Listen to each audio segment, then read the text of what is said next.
Y antes de continuar, lo invito como siempre a que me acompañe en una oración. Y digo como siempre porque lo hago siempre, ¿no? Pero tenemos que estar en comunión con el Señor. Así que lo invito a que cierre los ojos y me acompañe en oración.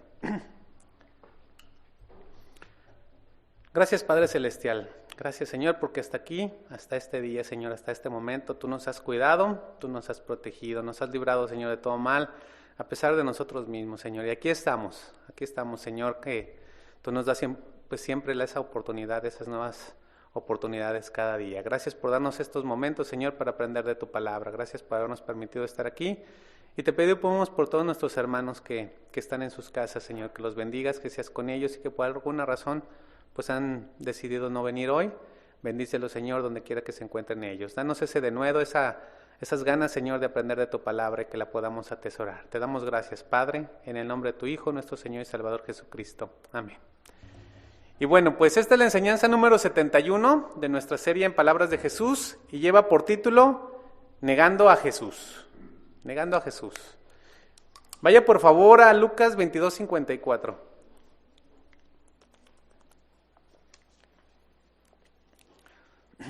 Lo vamos a ir leyendo muy detenidamente, así que parrafito por parrafito. Vamos a entrar en el contexto y sigue el trama. Mire, es muy interesante. Vemos que Jesús fue traicionado.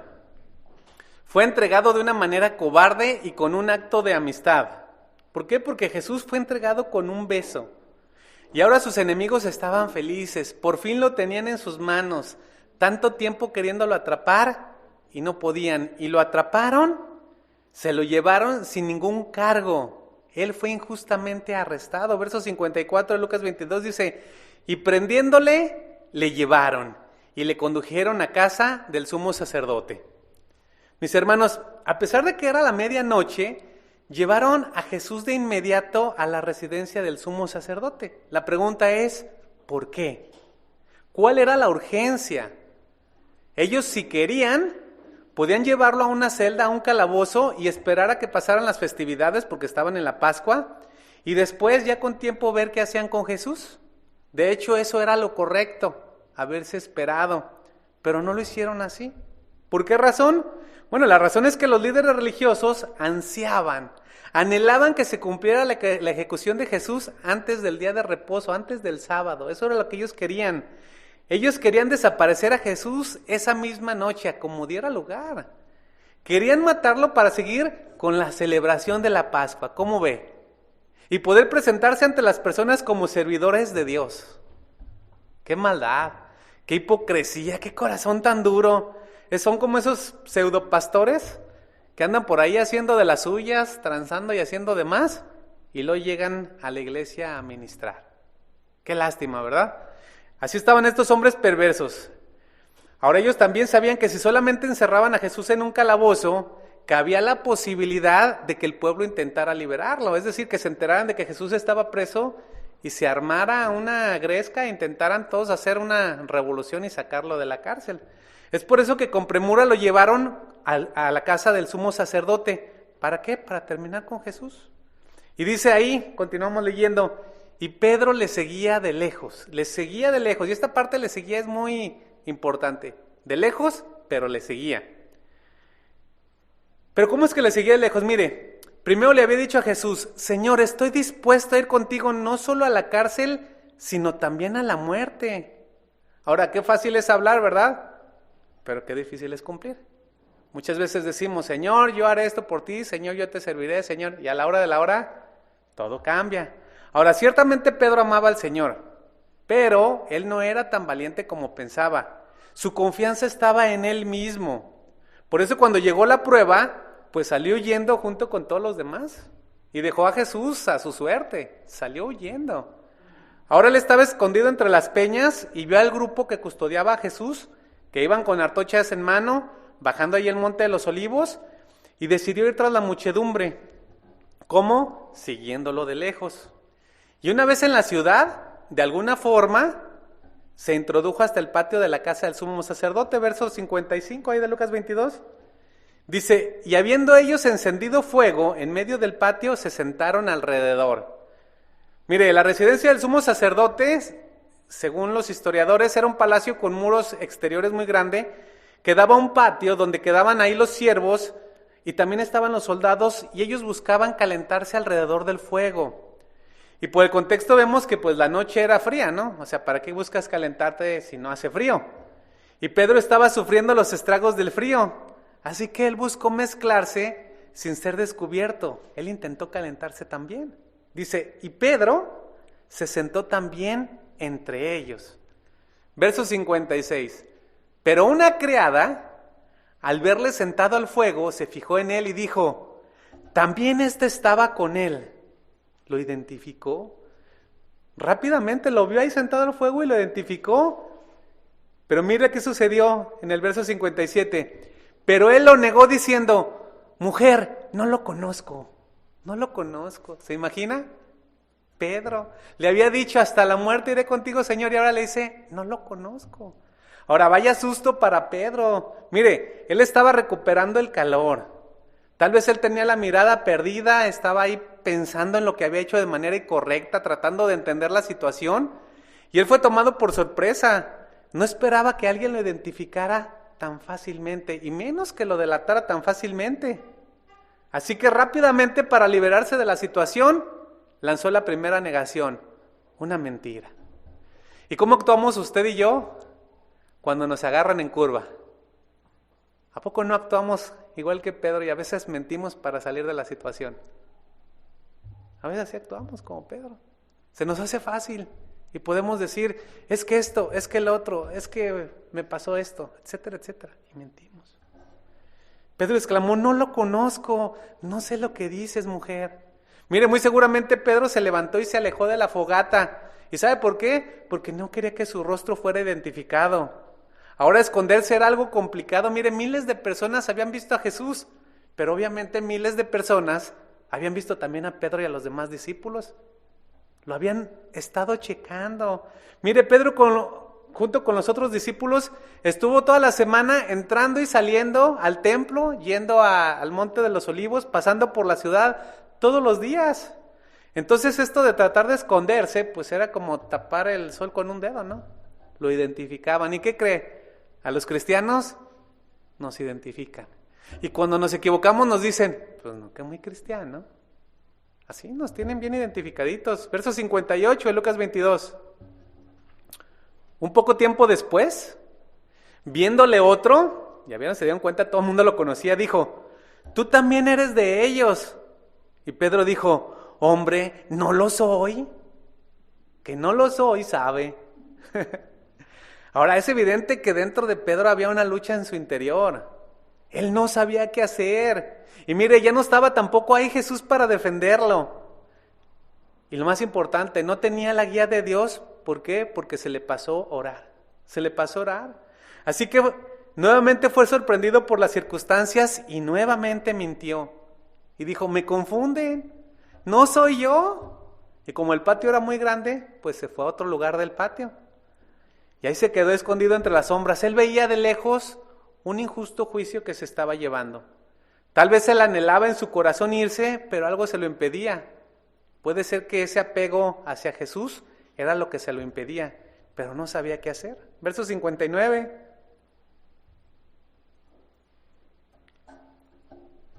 Como una hora después, yo creo que toda la gente estaba ahí atenta viendo qué decían con Jesús, cómo estaba la situación, y dice, como una hora después, otro afirmaba diciendo, verdaderamente también estaba con él porque es Galileo. ¿Ya vieron? Pedro estaba totalmente identificado como uno de los discípulos. Su forma de hablar lo traicionaba. Lo identificaron porque era Galileo. Es como aquí, ¿no? Y no tengo nada contra los del Estado de México, pero ¿a poco no se identifican los del Estado de México cuando hablan? ¿Verdad que sí?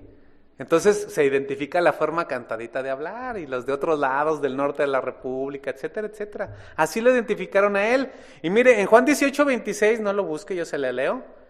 Ahí encontramos que dice, fíjese lo que dice, uno de los siervos del sumo sacerdote, pariente de aquel a quien Pedro había cortado la oreja, le dijo, ¿no te vi yo en el huerto con él? Fíjese nada más, casi le dice, ¿qué no eres tú el que le cortó la oreja a mi primo Malco? Tú eres el que estaba ahí en el Getsemaní, no te hagas. Estoy seguro, tú estabas con Jesús. Y ahora estás aquí, ¿qué estás tramando? Fíjese, eso está ahí escrito. Y vean la respuesta en Pedro. Lucas 22:60 dice, y Pedro dijo, hombre, no sé lo que dices, no sé. Miren, otro evangelio dice que empezó a maldecir, empezó a jurar que no conocía a Jesús, es decir, comenzó a hablar como pescador, como carretonero, a hablar vulgarmente, con groserías. Ya no quería que su forma de hablar lo identificara como seguidor de Jesús.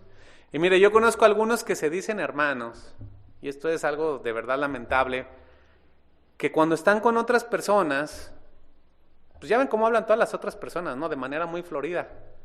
Ellos también empiezan a hablar de esa misma manera florido. Y se queda uno así, oye, pues qué onda, ¿no? Se supone que tú y yo no hablamos de esa forma, ¿por qué estás hablando así? Es más, yo a algunos les he dicho, oye, ¿qué pasó? ¿Por qué hablas así? O sea, ¿de qué se trata? Es que se me salió. Bueno, y si se te salió es porque estaba ahí dentro, ¿no? Entonces, tenemos que tener cuidado. Y a ese grado llegó Pedro, a ese grado de negación. Vea lo bajo que había caído. Trató de simularse que estaba con ellos, que hablaba igual. Y mire, a él se le olvidó que en muchas ocasiones había hecho alarde de su propia fortaleza, de su autoconfianza, porque él insistentemente le había dicho a Jesús, aunque me fuera necesario morir contigo, no te negaré. Y ahora lo estaba negando completamente. Tristemente, Pedro parecía un detractor más.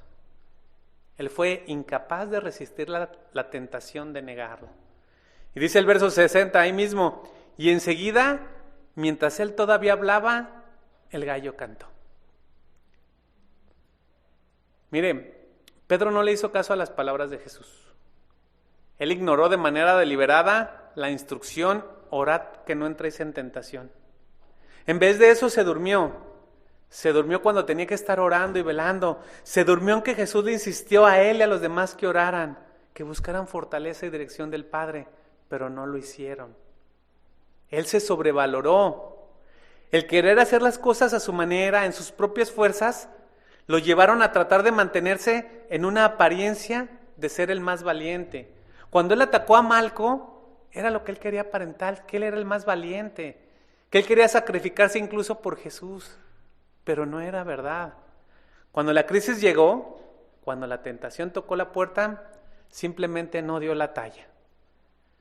Vaciló en lo que decía creer y finalmente cedió.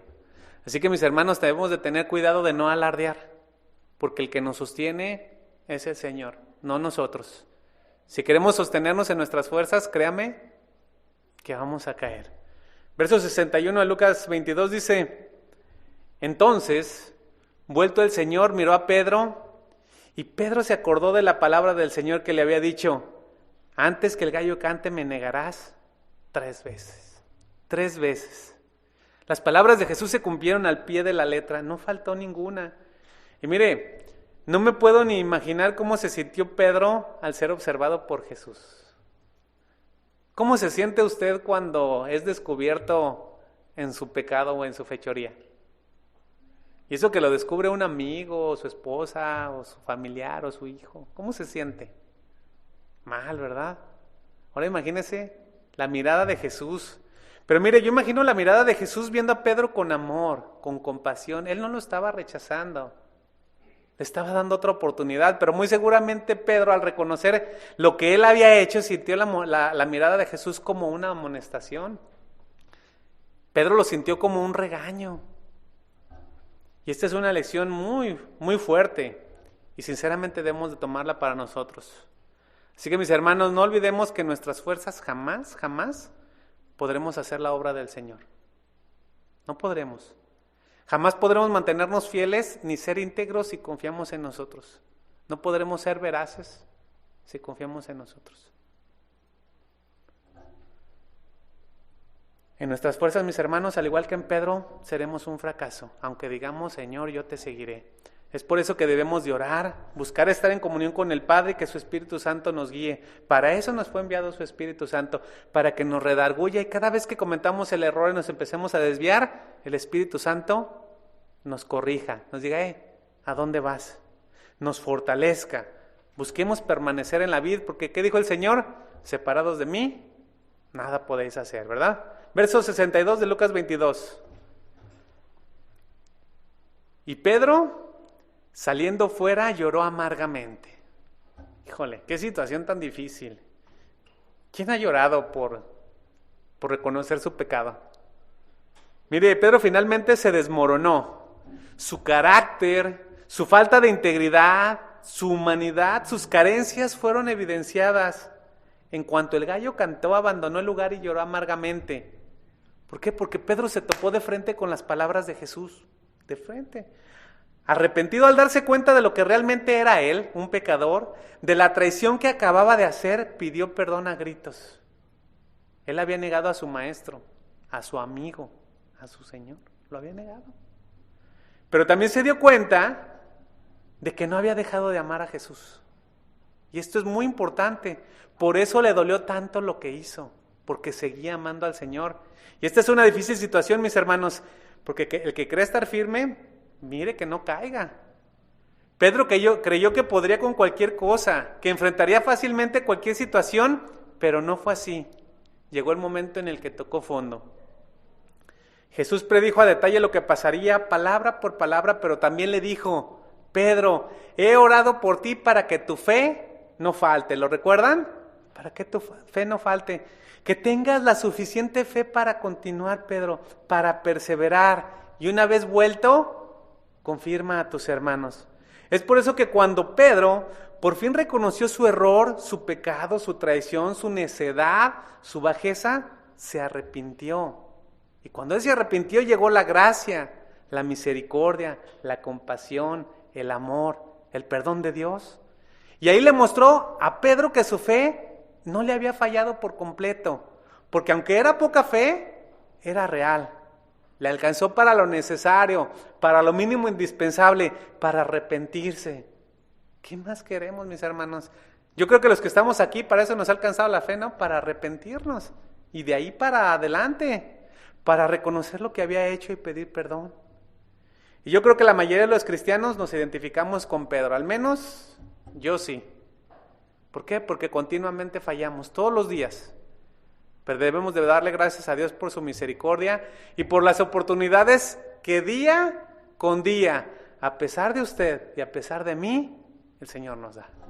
Día con día. Mire, créame que yo a veces me acuesto y digo: ay, Señor, es que yo no quiero hacer lo que hice, pero los vecinos, los hermanos, los amigos no ayudan en nada. A veces es complicado, pero día a día hacemos algo incorrecto y el Señor no nos desecha. Eso es lo bueno.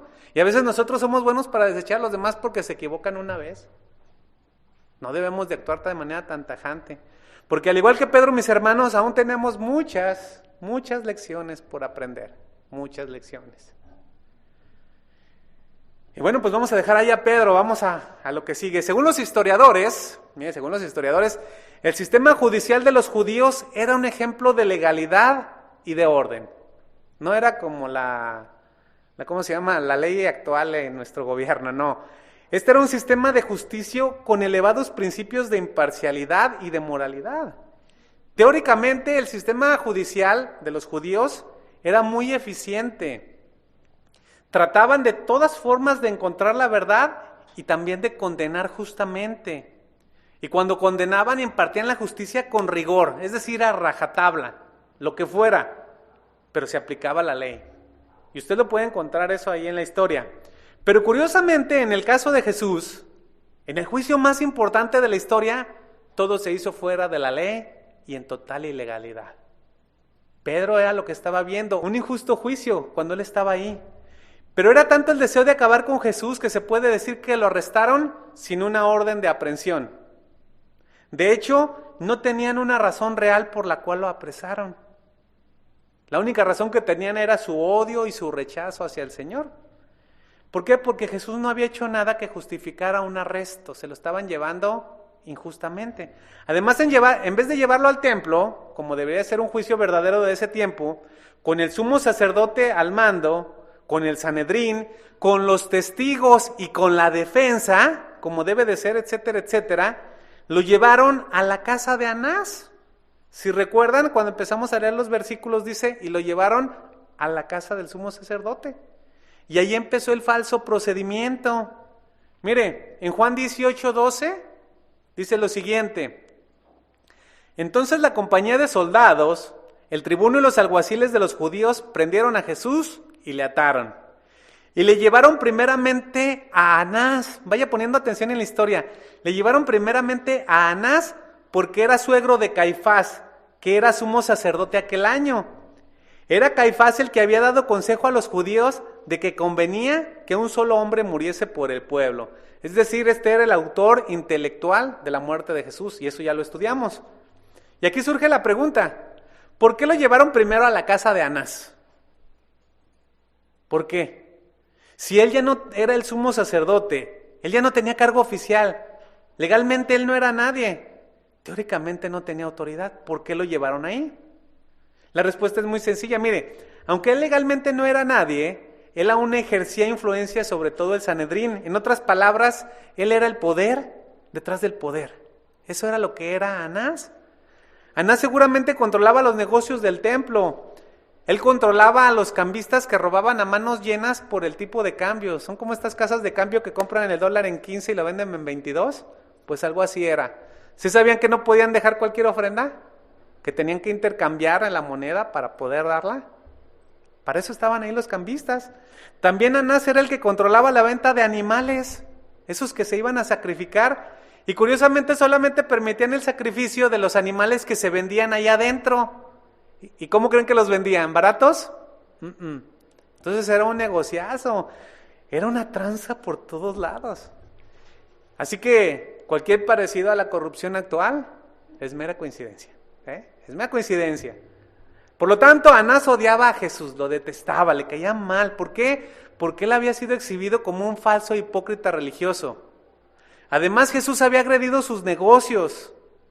Así que astutamente Anás aprovechó el desprecio que ya le tenían los escribas y fariseos para promover su captura. ¿Para qué? Todo para vengarse de Jesús. Me está quitando el negocio. Me está ahuyentando la clientela. ¿Cuál era la intención de Anás? Vean la intención de Anás, para que vean cómo el perverso corazón del hombre solo está fraguando el mal. La intención de Anás de haber solicitado que lo llevaran primero a su casa era que Jesús mismo se incriminara.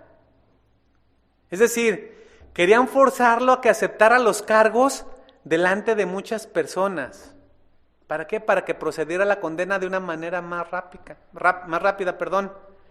En otras palabras, querían por medio de la tortura, del dolor físico, que Jesús se delatara como culpable.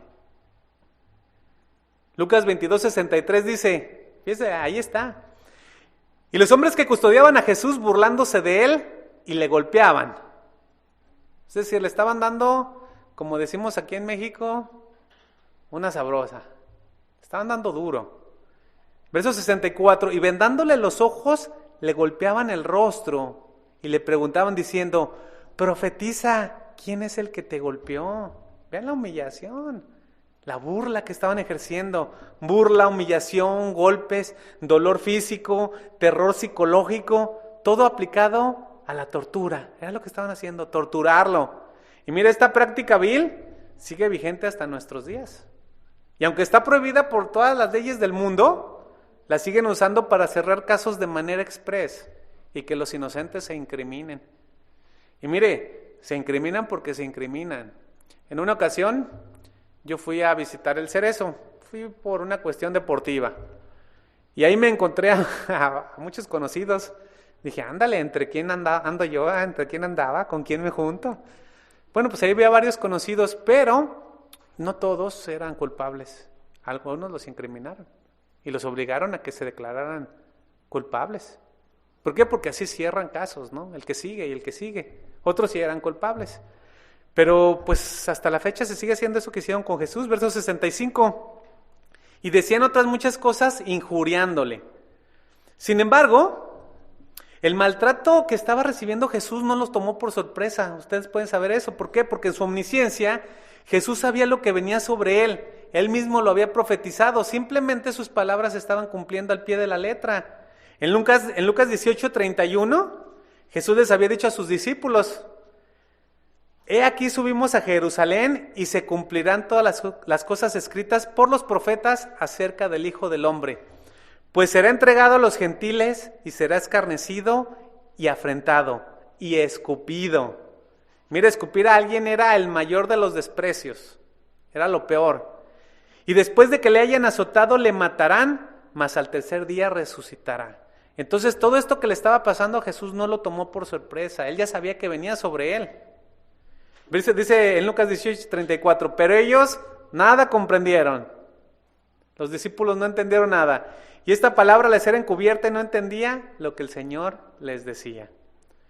Miren, en su momento, los discípulos no lo entendieron, pero ahora las palabras de Jesús se hacían realidad y ellos podían comprender poco a poco lo que estaba sucediendo. Y en la oscuridad, allí en la oscuridad de la noche, convertidos en una turba frenética, intentaron a golpes y maltratos de la manera más cobarde que Jesús se declarara culpable. Y yo creo que no había maquinitas de esas de dar toques, ¿no? Porque yo creo que hasta eso hubieran utilizado. Pero ¿sabe? No lo lograron. No podían vencer. Además no tenían evidencia y una razón por la cual procesarlo, por la cual condenarlo. Por lo tanto no podían matarlo así simplemente, no lo podían entregar al gobierno romano para que lo matara porque ¿contra qué? ¿Cómo lo van a matar? ¿Cuál es la evidencia?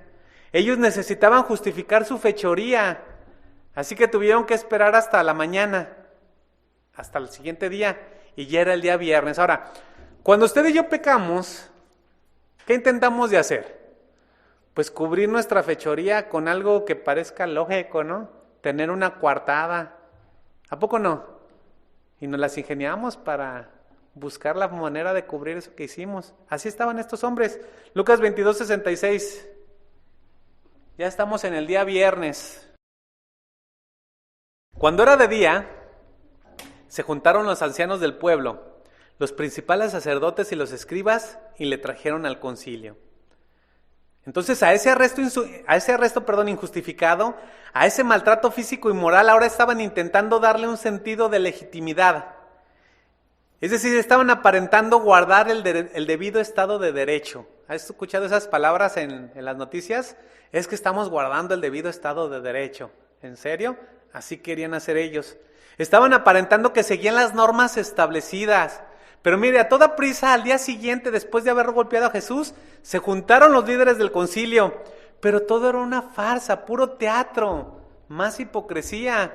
¿Por qué? ¿Cómo podrían cubrir los golpes, los moretones, la sangre, las marcas de violencia que quedaron en el cuerpo y rostro de Jesús? ¿Cómo lo podían cubrir? Ahí estaban ya. Además, ellos como jueces no podían ejercer cargos y ellos estaban ejerciendo cargos. Por lo tanto, esta audiencia era ilegal. Además, Jesús no tenía una defensa. Forzosamente alguien que iba a ser condenado necesitaba una defensa. Y esta era otra razón para anular el juicio. Y si eso no era suficiente, según la ley, no se podían celebrar juicios en los días de fiesta. Y toda la semana era día de fiesta. Entonces legalmente no se podía llevar a cabo ese juicio. Estaba mal por todos lados. Todo absolutamente estaba mal.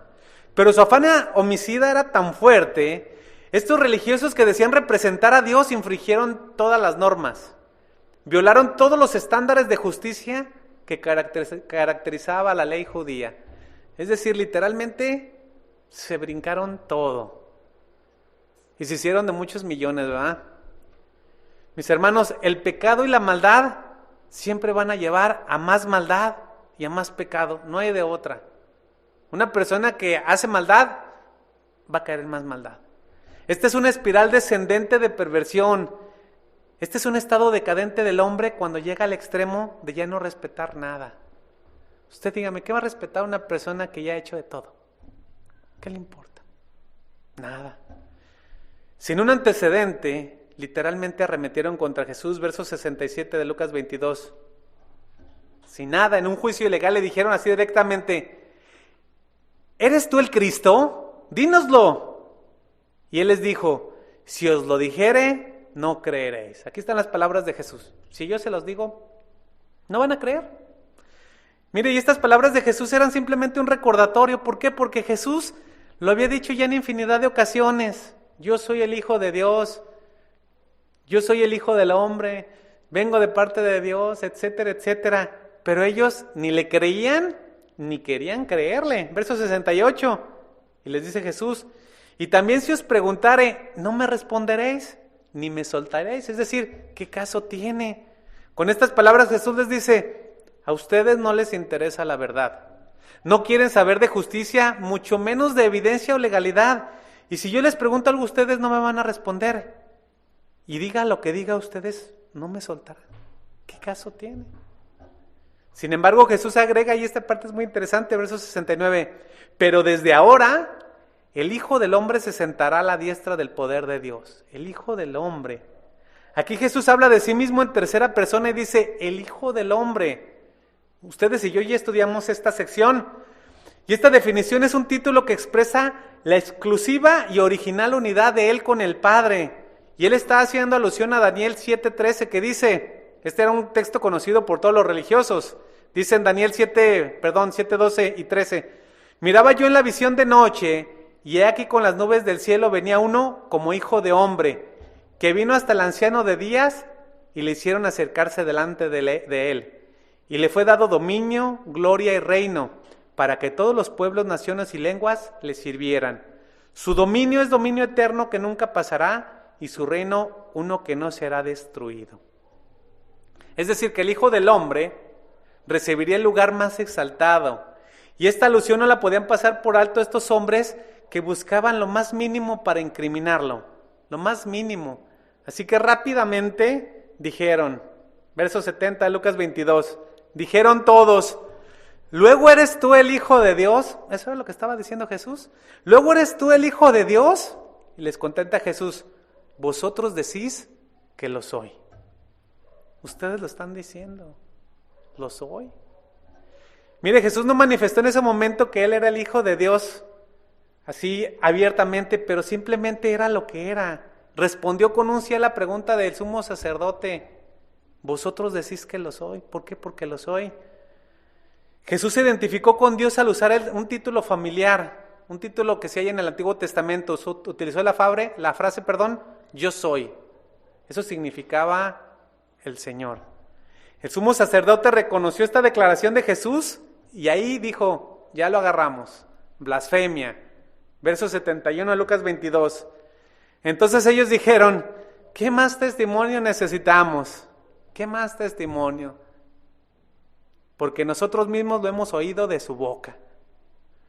Mire, para cualquier otro ser humano, para usted y para mí, decir que era hijo de Dios es una blasfemia o era una blasfemia.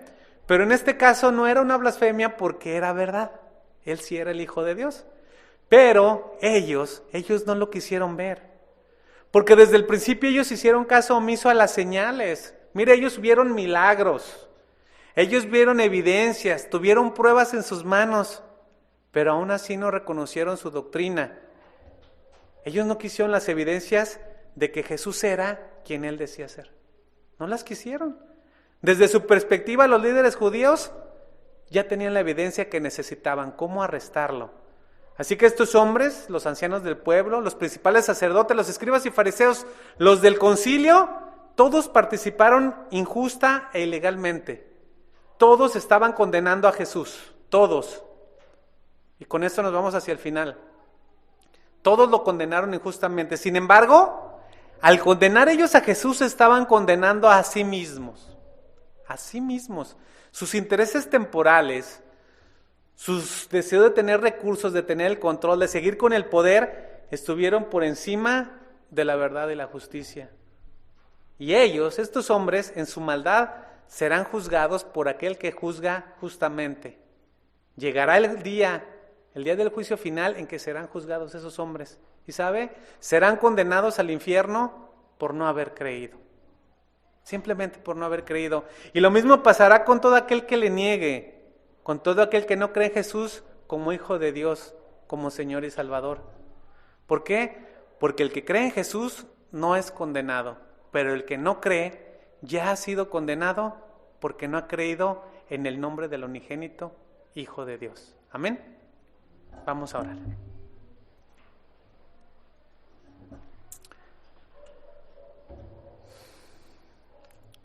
Bendito Dios y Padre Celestial. Señor, gracias por tu palabra, porque tú no escondes nada y nos hablas con claridad. Tú dejaste, Señor, esos registros para que nosotros pudiéramos aprender lo que es la justicia, la verdad, para que pudiéramos aprender, Señor, todo lo que tú nos diste para tener una vida completa en ti. Y para que los que podamos creer en ti, Señor, podamos tener esa esperanza de vida eterna. Sabemos, Señor, que dice tu palabra, que todo aquel que no cree en ti ya está condenado, Señor. ¿Por qué? Porque no ha creído en el único Señor y Salvador que vino a dar su vida por rescate de muchos. Ahí están, Señor, tus palabras. Sabemos todo lo que sucedió, Señor. Pero esos hombres que, aún viendo las evidencias, te negaron, Señor, sabemos que recibirán pues una condenación por haberte despreciado, Señor. Ayúdanos a no ser de eso, Señor, que en algún momento te neguemos y nos hagamos de lado, Señor. Ayúdanos a perseverar, a seguir adelante y estar, Señor, siempre delante de tu presencia, porque sabemos que todos los días tú estás con nosotros. A veces se nos olvida, Señor, que en cada paso que damos tú nos estás acompañando, tú nos estás viendo. Perdónanos por lo que hemos fallado y te agradecemos por tu misericordia, por esa misericordia que, como con Pedro, Señor, tú has tenido con nosotros, Señor, que nos das cada día nuevas chances, nuevas oportunidades. Perdónanos, Señor, te lo pedimos y ayúdanos a caminar rectamente en ti. Te doy gracias, Señor, por mis hermanos, te doy gracias por tu palabra. Te pedimos que, Señor, que se atesore en nuestro corazón y que la podamos poner por obra. Llévanos con bien a nuestros hogares y nos dejamos en tus manos agradecidos, en el bendito nombre de tu Hijo, nuestro Señor y Salvador Jesucristo. Amén.